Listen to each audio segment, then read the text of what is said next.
आज रविवार को सुबह 10 बजे गीतांजलि कोचिंग संस्थान की तरफ से मेगा फ्री सेमिनार आयोजन किया गया, जिसमें पूर्व में ओटीएस में कार्यरत आरएएस ऑफिसर बेसी बधाल ने छात्रों का मार्गदर्शन किया। साथ ही एकेडमी के निदेशक जगदीश ताखर ने बताया कि सभी विद्यार्थी इस निःशुल्क सेमिनार में भाग लेकर उत्साहित हुए और सरकार द्वारा घोषित 1 लाख नई भर्तियों के लिए 21 फरवरी से न्यू बैच स्टार्ट हो रहा है। इस सेमिनार में उसके बारे में भी जानकारी दी और विद्यार्थियों को यह भी बताया कि कम समय में ही आपको कैसे सफलता मिलेगी और कैसे सफलता अर्जित कर सकेंगे, इन सब की जानकारी दी गई। साथ ही विद्यार्थियों को सेमिनार में यह भी बताया गया कि यही कोचिंग संस्थान है अपने विद्यार्थियों को सक्षम बना देता है कि वह सरकार द्वारा निकाली गई भर्तियों के एग्जाम को पास करने में सक्षम हो जाते हैं। यही उस गीतांजलि कोचिंग संस्था का अटूट विश्वास है जो उन्हें आगे लेकर जाता है। मंजिल की तरफ मेरी आंखों ने मील का पत्थर नहीं देखा, जब से चला हूँ मंजिल की तरफ मेरी इन आंखों ने मील का पत्थर नहीं देखा। जब भी पिया है मैंने पत्थरों को तोड़ कर पिया है,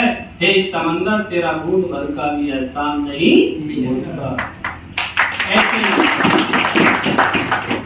तो मैं अब इतना ज्यादा क्या बोलने को, सुबह शाम तक मुझे पैसे भी इसी के दे दिए जाएं तो मैं बोल सकता लेकिन अब आप अच्छे प्रशासनिक अधिकारी हैं, ईश्वर से उम्मीद करूंगा, परवरदिगार से प्रार्थना करूंगा आप अपने इस लक्ष्य में कामयाब हों। लेकिन उसके लिए फर्टिलाइजर ब्रेकडाउन और उर्वरक पृष्ठभूमि तैयार करना, और हवा में आरएस नहीं बनते, दूसरों को नकल करके आरएस अधिकारी नहीं बनते, केवल अपने जज्बात और जज्बात के अनुसार। देखो कई बार क्या होता है, फाइनेंशियल सुदृढ़ता को भी देखते रहना, फैमिली सपोर्ट को। नंबर 2 विश्वास तो है ही है, family support, love, subject matter, teachers का गाइडेंस, ये सब आपको सामूहिक रूप से योगदान देते हैं। कोई एक पार्ट सफलता नहीं दिलाता। मान लो मैं बहुत इंटेलिजेंट हूँ, 3 साल में फेल हो गया, ध्यान से सुनना प्लीज, मैं 3 साल बाद फेल हो गया, लेकिन फाइनेंशियल सपोर्ट फैमिली में नहीं है, जमीन भी नहीं है और भी नहीं है, और सब नष्ट हो गया। अब 3 साल दूसरी साल पढ़ने के लिए 3 साल और चाहिए। तो कहीं ऐसा ना हो 3 साल या गर्दे से आपके चले गए और आगे के और 3 साल चले जाए।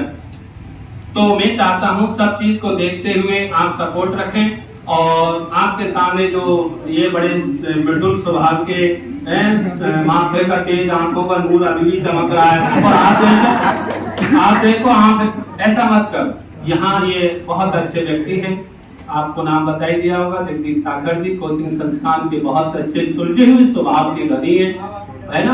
आप इनके सानिध्य में रहिएगा, मुझे बुलाएंगे तो मेरे सानिध्य में रहिएगा, और आप लोगों को सफलता मिलेगी, ऐसा मैं ईश्वर से उम्मीद करता हूँ। क्योंकि हम और सर ना कहोगे किसी से वो कहानी, ना कहोगे किसी से वो कहानी है, ना मिटा सकोगे वो निशानी है। अरे आज तक हम ना पाया किसी से, हर विद्यार्थी की आंखों में बहता हुआ एक बूंद पानी है। Thank you. तो अपनी ओर मोड़ने के कौशल है वो अपनाना चाहिए। जिस दिन कला, कौशल, प्रेजेंटेशन और एनालिटिकल विश्लेषण आ गया, अरे आरएस तो क्या आईएएस भी आपके कदमों में होगा, आज नहीं तो कल होगा। बशर्ते आप में कला, कौशल आना चाहिए। सबसे बड़ी बात सोचता हूँ, आप में अपने आप आत्मविश्वास नहीं। अरे जिनको अपने आप पर भरोसा नहीं होता, उसका हवाएं भी साथ नहीं देती, भगवान तो दूर की बात है। सबसे पहले खुद में कॉन्फिडेंस डेवलपमेंट करो, मैं क्या हूँ, मैं कौन हूँ, मैं कैसा हूँ, खुद के बारे में राय बनाओ। भीड़ को देखकर प्रशासनिक अधिकारी नहीं बनते, भीड़ से हट करके अकेला व्यक्ति भी सफल हो जाता है, बशर्ते उसका जज्बात, कमिटमेंट विद डेडिकेशन, लव के साथ समझौता जो किया है उस पर खड़ा होना चाहिए। यहाँ हजारों विद्यार्थी में टच में हूँ, सबसे जुड़ा हुआ हूँ, महीने 2 महीने पढ़ते हैं, पैसेंस को देते हैं। एक वैकेंसी को पास होने के लिए 3 साल लगते हैं, एक बार फेल होता है तो 6 साल लगते हैं, फिर फेल होता है तो 9 साल। 25 में आया था, 9 जोड़ लो, 34 इयर्स का हो गया, एक्सपायरी डेट की टैबलेट बन जाता है। लेकिन मैंने मेरे सामने 34 और 33 की एज में भी बच्चों को यहाँ एचडीएम बनते हुए देखा है, और हर बार इंटरव्यू देते हुए देखा है, पहली वैकेंसी से लास्ट वैकेंसी तक, लेकिन अंतिम सफलता देते हुए। मैच खेलो, लंबा खेलो, कोई बात नहीं है, लेकिन अंतिम परिणति विजिट में होनी चाहिए।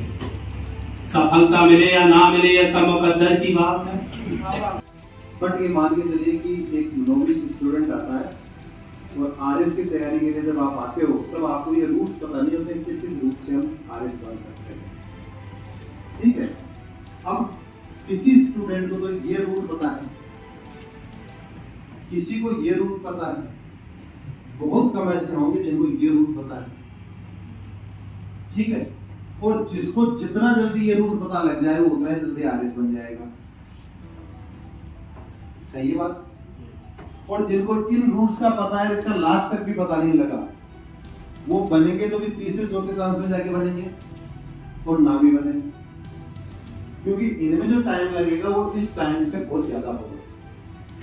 Then it happens। ये मैंने आपको उदाहरण दिए हैं कि ऐसा होता है। मैं जब इस सेवा में आया था तो मैंने ये रूट पकड़ा, क्योंकि मुझे इसका पता नहीं था कि ये रूट भी अवेलेबल है। I was not knowing at that time। आज तो से काफी इसको अप्रिशिएट किया था, उन्होंने काफी अपना प्रयास किया था और काफी बच्चे जो 2018 के अंदर भी सर के मार्गदर्शन से है।